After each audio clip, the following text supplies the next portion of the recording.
The world needs a lot, and we need it from you. We really do. We need it from you young people. I mean, I'm not speaking for the rest of us up here, but I know I'm getting a little grayer. We need it from you, the young people, because remember this. So you got to get out there. You got to give it everything you got, whether it's your time, your talent, your prayers, or your treasures. Because remember this, you will never see a U-Haul behind a hearse. I'll say it again. You will never see a U-Haul behind a hearse. You can't take it with you. The Egyptians tried it, and all they got was robbed. So the question is, what are you going to do with what you have? I'm not talking about how much you have. Some of you are business majors, some of you are theologians, nurses, sociologists. Some of you have money, some of you have patience, some of you have kindness, some of you have love, some of you have the gift of long suffering. Whatever it is, whatever your gift is, what are you going to do with what you have? Fail big. That's right. Fail big. Today's the beginning of the rest of your life, and it can be very frightening. It's a new world out there. It's a mean world out there, and you only live once. So do what you feel passionate about. Take chances professionally. Don't be afraid to fail. There's an old IQ test, was 9 dots, and you had to draw 5 lines with a pencil within these 9 dots without lifting the pencil. The only way to do it was to go outside the box. So don't be afraid to go outside the box. Don't be afraid to think outside the box. Don't be afraid to fail big, to dream big. But remember, dreams without goals are just dreams, and they ultimately fuel disappointment. So have dreams, but have goals. Life goals, yearly goals, monthly goals, daily goals. I try to give myself a goal every day. Sometimes it's just to not curse somebody out. Simple goals, but have goals. And understand that to achieve these goals, you must apply discipline and consistency. In order to achieve your goals, you must apply discipline, which you have already done, and consistency every day, not just on Tuesday and miss a few days. You have to work at it every day. You have to plan every day. You've heard the saying, we don't plan to fail, we fail to plan. Hard work works. Working really hard is what successful people do. And in this text, tweet, twerk world that you've grown up in, remember, just because you're doing a lot more doesn't mean you're getting a lot more done. Remember that. Just because you're doing a lot more doesn't mean you're getting a lot more done. Don't confuse movement with progress. My mother told me, she said, yeah, because you can run in place all the time and never get anywhere. So continue to strive, continue to have goals, continue to progress. I found that nothing in life is worthwhile unless you take risks. Nothing.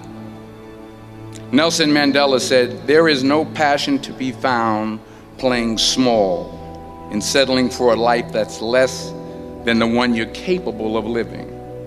Now, I'm sure in your experiences in school and applying to college and picking your major and deciding what you want to do with life, I'm sure people have told you to make sure you have something to fall back on. Make sure you got something to fall back on, honey. But I never understood that concept, having something to fall back on. If I'm going to fall, I don't want to fall back on anything except my faith. I want to fall forward. I figure at least this way I'll see what I'm going to hit. Fall forward. This is what I mean. Reggie Jackson struck out 2,600 times in his career, the most in the history of baseball. But you don't hear about the strikeouts. People remember the home runs.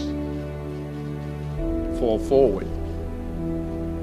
Thomas Edison conducted 1,000 failed experiments. Did you know that? I didn't know that. Because the 1,001st was the light bulb. Fall forward. Every failed experiment is one step closer to success. You've got to take risks, and I'm sure you've probably heard that before, but I want to talk to you about why that's so important.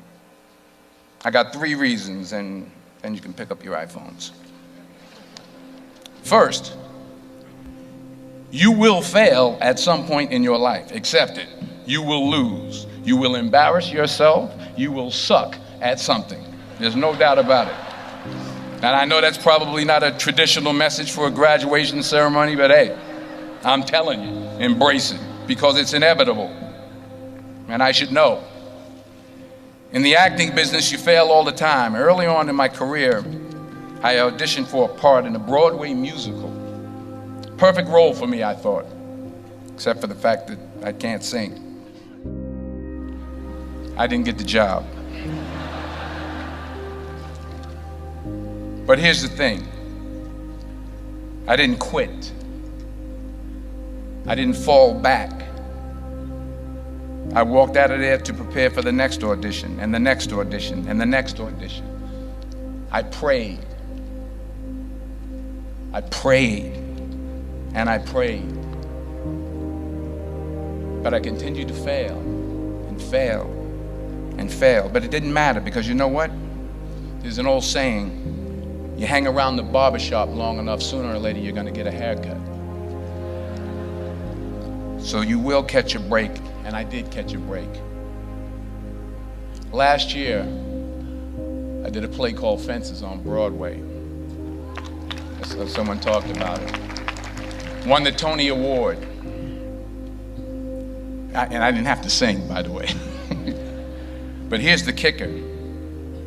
It was at the Court Theater. It was at the same theater that I failed that first audition 30 years prior. The point is, and I'll pick up the pace, the point is, every graduate here today has the training and the talent to succeed. But do you have the guts to fail? Here's my second point about failure. If you don't fail, you're not even trying. I'll say it again. If you don't fail, you're not even trying. My wife told me this great expression. To get something you never had, you have to do something you never did. Les Brown's a motivational speaker. He made an analogy about this. He says, imagine you're on your deathbed, and standing around your deathbed are the ghosts representing your unfulfilled potential. The ghost of the ideas you never acted on. The ghost of the talents you didn't use. And they're standing around your bed, angry, disappointed, and upset. They say, we came to you because you could have brought us to life, they say. And now we have to go to the grave together. So I ask you today, how many ghosts are going to be around your bed when you're... There's a lot of advice I could pass on to you after spending 33 years in the Baltimore Police Department. Due to the shortness of time, I'll just offer you a single point of advice. Keep God first. 3 short words with a powerful meaning. Keep God first. Your faith is going to be tested every day of your career. But if you keep God first, you'll be all right. Know for sure that your Lord is in control of all affairs and able to do all things. When you are at your lowest point, call on your Lord. When you are at your highest point, let your Lord be the first one you thank. The people around you will change. You may even change, but your Lord will never change. The same Creator who made the heavens and the earth is the same Creator that woke you up this morning. The same Lord and Creator who sent the prophets and messengers to the earth is the same Lord and Creator who will judge you on the day of judgment. So keep God first. I want to share with you a brief story that will summarize this point. Then I got to get out of here. When I was hired in September 1987, I was assigned to the Central Records Division in the headquarters building. My first day was on the midnight shift.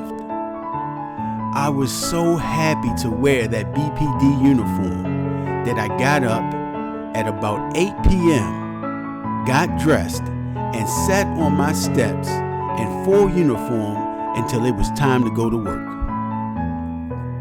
I walked to work that night from the 300 block of North Bruce Street to the 500 block of East Fayette Street. My travel took me through the Lexington Terrace housing projects, which at that time was not a good place to be after dark. When I entered the 700 block of Saratoga Street, outside the high-rise building, I could see and hear the sound of batteries crashing against the concrete around me. Every time a battery struck the ground, sparks would fire from the concrete and illuminate the darkness. To really get an understanding of the danger I had placed myself in, you would have to picture in your mind the Saratoga Street high-rise. The Saratoga Street high-rise was a building, a concrete building that encompassed nearly an entire city block, and it stood around 14 stories high. Except for a tree or two, there was nothing on the block to stop the people in the apartments above from striking you with whatever they could throw out of their windows. By the time I reached the end of the 700 block of Saratoga Street, not one of those batteries was able to strike me by the mercy and permission of my Lord. I didn't know it then, but this experience would be a microcosm of my 30 plus years in the Baltimore Police Department. Through it all, I kept God first. No matter what happened, I kept God first. As I write the final lines of the final chapter of a career that spans more than 3 decades, I am able to smile with my head up and speak truthfully about any incident that involved me without fear, humiliation, or embarrassment, because I kept God first. I must admit that I struggle at times to be a good servant to my Lord, but despite my slips and falls, I have never been forsaken by my Lord. He has never forsaken me, and He has been the orchestrator of every success and failure in my personal and professional life. So my advice to you is keep God first. Farewell, dear friends.